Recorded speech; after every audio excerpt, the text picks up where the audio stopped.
C'est compliqué de faire sa déco pour plusieurs raisons. Parce que d'abord, quand on est chez soi, il y a beaucoup d'affect. On a du mal à voir les défauts parce qu'on y est depuis longtemps et qu'on n'a pas beaucoup de recul sur ce qui se passe.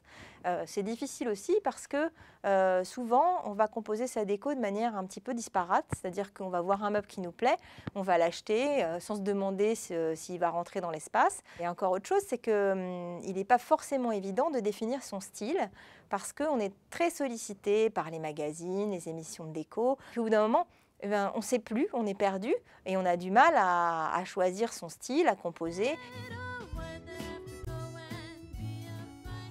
L'idéal, en fait, c'est d'essayer de regarder ce qui se passe dans les magazines de déco, de regarder les tendances et de se composer éventuellement des petites planches tendances avec des images qu'on va attraper, par exemple, sur Internet pour aller essayer de comprendre les affinités qu'on peut avoir avec certains styles ou au contraire les styles qu'on n'aime pas du tout.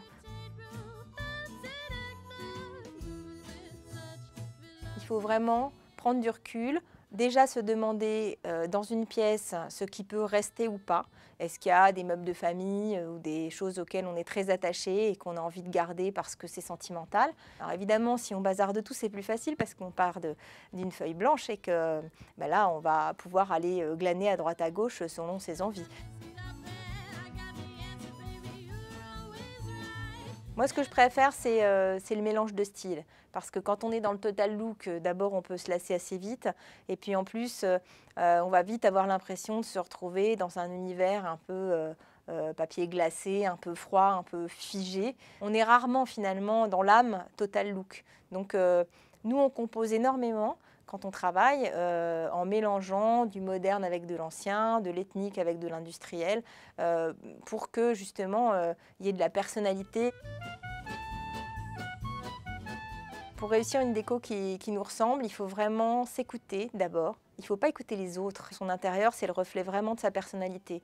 Donc quand on voit des styles qui sont en vogue ou des couleurs en vogue et que ça ne nous plaît pas, il faut pas y aller. L'essentiel, c'est de se sentir bien chez soi. Donc il faut vraiment essayer de sentir les choses et d'aller spontanément vers ce qui nous attire. Et pas jouer la mode en déco, c'est pas très intéressant, je trouve.